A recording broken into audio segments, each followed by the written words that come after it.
Hello everyone. So today we'll be looking at the question and answers of The Selfish Giant. Right? We'll start with understanding the text, any reference to context हेर्छौँ र लास्टमा theme of the story. ल Okay, starting with question number A. Where did the children used to play? अब path एक्सप्रेसको video तपाईहरुले हेर्नु भइसक्यो भने you can see that children चाहिँ जायन्टको गार्डनमा लुकी लुकी खेल्न आउँथ्यो. B नम्बरमा what did the snow and the frost do to the garden? Snow भनेको हिउँ, frost भनेको ice. So snowले चाहिँ ग्रासलाई व्हाइट ब्ल्याङ्केट सरी कभर गरेछ र फ्रस्टले चाहिँ ट्रीजहरुलाई सिल्भर पेन्ट गरेछ. They turned the beautiful garden into a cold, lifeless place where spring never came. C number. What did the giant hear when he was lying awake in bed? So जब जायन्टको गार्डनमा spring आएको थिएन, winter थियो, त्यो बेलामा one morning suddenly he got woken up. Why? Because he heard the sweet singing of a bird. D numbeरमा why do you think spring never came to the giant's garden? Spring never came to the giant's garden because he selfishly prevented the children from entering and playing there, right? जब बच्चाहरू खेल्न आउँथ्यो त्यतिन्जेलसम्म चाहिँ spring आथ्यो, मजाले सबै प्लान्ट्सहरू ट्रीजहरू blossom भइराथ्यो, butterflies birds सबै थियो. So जब चाहिँ चिल्ड्रेनहरू आउन छाडे त्यसपछि जायन्टको गार्डनमा स्प्रिङ आएन. E number. How did the giant realize his mistake? The giant realized his mistake when he saw that spring had returned in his garden after the children started playing there again.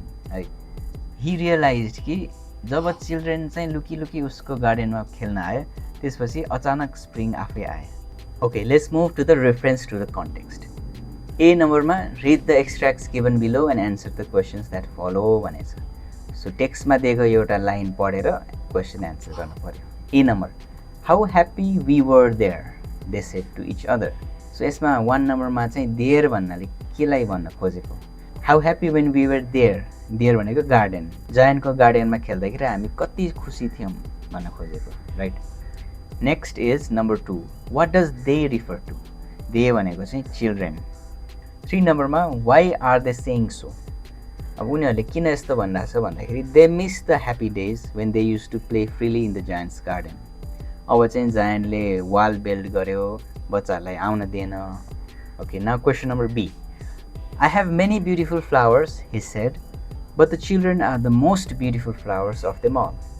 So यसमा speaker को भन्दाखेरि यसमा चाहिँ जायन्टले बोलिरहेको. जायन्टले realise गर्यो कि children आएन भने त मेरो फुलहरू पनि फल्न छाड्छ, गार्डन पनि ब्युटिफुल हुँदैन. सो मेरो गार्डनमा सबसे ब्युटिफुल भनेको फ्लावर्सहरू हैन, यो चिल्ड्रेन नै हो भन्छ.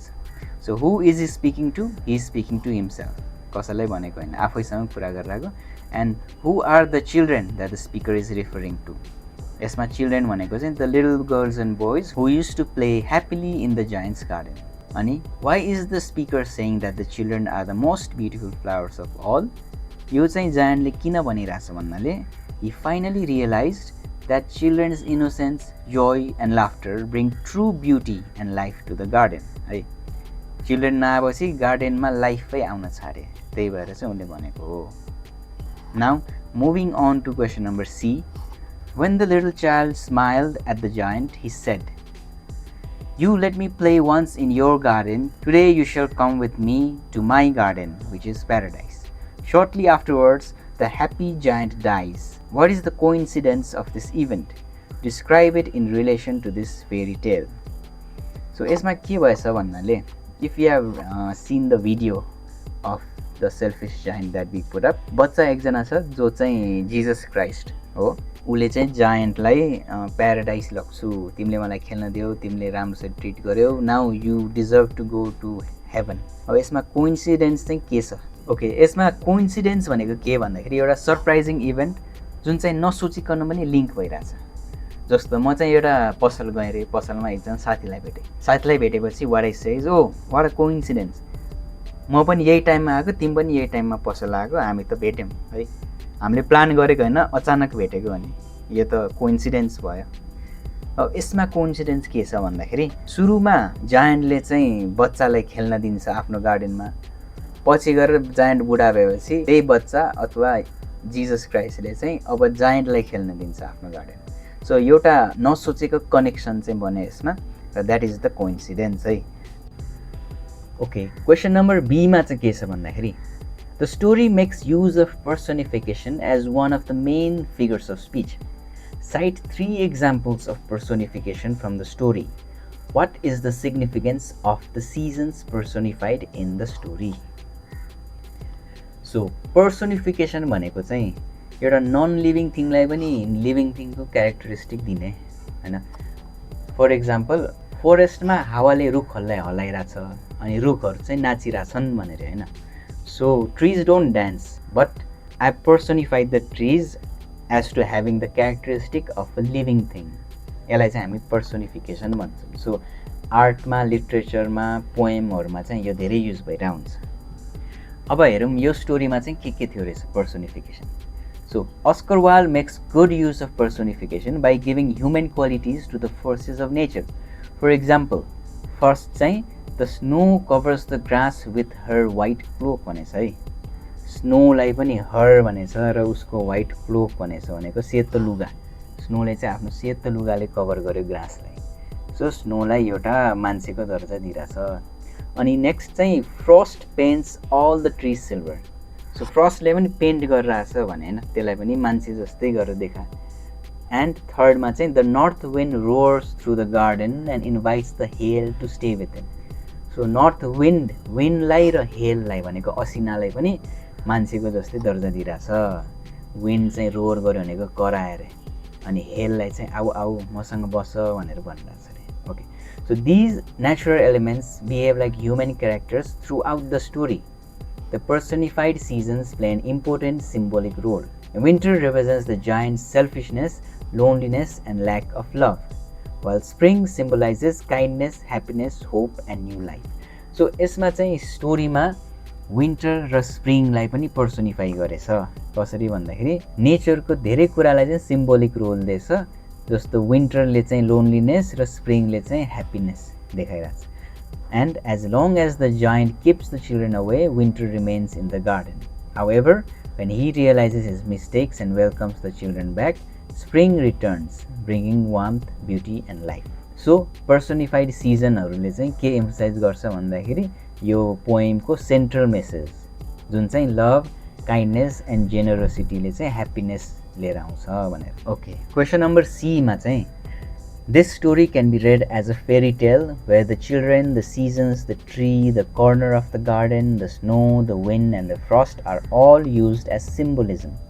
इन्टरप्रेट दोज सिम्बल्स भनेछ. ओके, सो यसमा स्टोरीमा धेरैवटा सिम्बल्स युज भएछ होइन. जस्तो अघि पनि भने विन्टर भनेको के को सिम्बल भनेर, लोनलिनेसको, स्प्रिङ भनेको चाहिँ ह्याप्पिनेसको सिम्बल, त्यस्तै गरी अरू धेरै सिम्बल युज गरेछ. So in the selfish giant, Oscar Wilde uses various symbols to convey the deeper meaning of the story. The children symbolise innocence, joy, love and purity because their presence brings happiness and life to the garden. होइन, चिल्ड्रेनले नै धेरै कुरा symbolize गर्छ किनभने children छैन भने गार्डनमा एम्प्टी हुन्छ, लाइफै हुँदैन. So children are the life itself. अनि सिजनहरूले पनि धेरै कुरा रिफ्लेक्ट गर्छ. जस्तो विन्टरले सेल्फिसनेस, लोनलिनेस, स्प्रिङले चाहिँ होप, रिन्युअल र काइन्डनेस.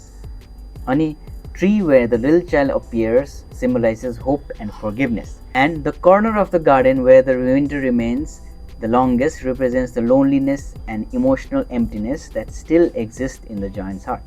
त्यो भनेको चाहिँ जायन्टको गार्डन भरि स्प्रिङ आयो, सबै फल्यो, एभ्रिथिङ वाज ब्युटिफुल, बट एउटा पार्टमा चाहिँ there was still some emptiness and loneliness left. अनि त्यही लोनली पार्टमा जिजस आएर बस्थ्यो होइन. The boy who was trying to climb the tree, he was in the winter side. Through these symbols, Wilde teaches that selfishness brings sadness and separation, while kindness, compassion, and selfless love creates happiness, friendship, and spiritual fulfillment. Okay, next is D number. Which figure of speech is used for winter, frost, snow, north wind, hail, and the little child? Who is the little child compared to? Figure of speech भनेको different tools that you can use to describe something using another word.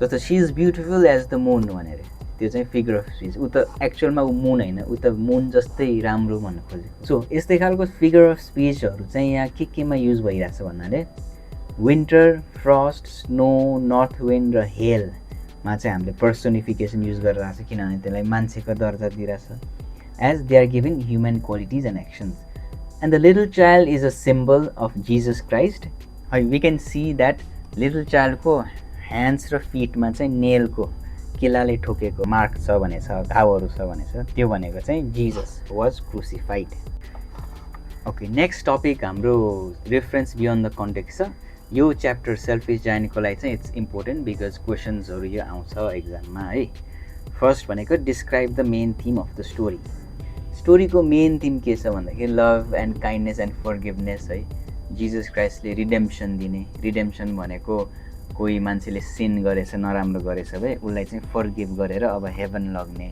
यो कुराहरू चाहिँ यसमा आउँछ so let's see what I've said The main theme of the selfish giant is the transforming power of love, kindness, and selflessness. Through the giant's character, Oscar Wilde shows that selfishness leads to loneliness, sadness, and isolation. Above, while generosity and compassion brings happiness, friendship, and a new life, which we can see from the arrival of spring. The story also emphasizes the innocence of children whose presence fills the garden with joy and beauty. As the giant learns to share his garden and care for others, he experiences both emotional and spiritual transformation. Ultimately, the story teaches that true happiness comes not from keeping things for ourselves, but from showing love, kindness, and generosity to others. So, main theme भनेकै अरूलाई kindness, love देखाउनु पर्छ भनेर. Okay, अब next यहाँ एउटा very interesting question छ. Does God punish those who are cruel to children and very selfish भनेर सो यो हामीले झट्ट हेर्दाखेरि चाहिँ ओके गडले चाहिँ जायन्टलाई पनिस गर्यो उसको गार्डनमा स्प्रिङ लिएर आएन विन्टर गरिदियो भनेर देख्न जस्तो लाग्छ हामीलाई right but if you think about it God didn't do that होइन चिल्ड्रेन आउन छाडेपछि आफै त्यहाँ स्प्रिङ चाहिँ हट्यो because children were the life of the garden गडले गरेको होइन नि त्यो त so what we can say is, in the story, God does not directly punish those who are cruel and selfish towards children. When the giant was inconsiderate and shut the children out, he became isolated and his garden turned lifeless. It remained in perpetual winter, भनेको सधैँको लागि winter, symbolizing a lack of warmth and a cold heart.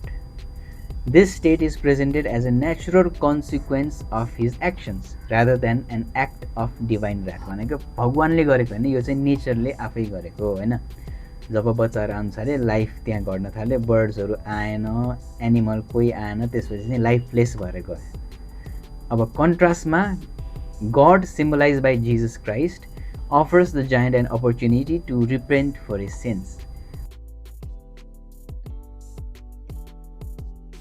यहाँ जायन्टको गार्डनमा आएर यो सब lifeless देखेर झन् आएर चाहिँ उसलाई माफ गर्यो र उसलाई चाहिँ राम्रो डिरेक्सनमा लगिदियो through this act of sacrifice and forgiveness the giant is redeemed and welcomed into paradise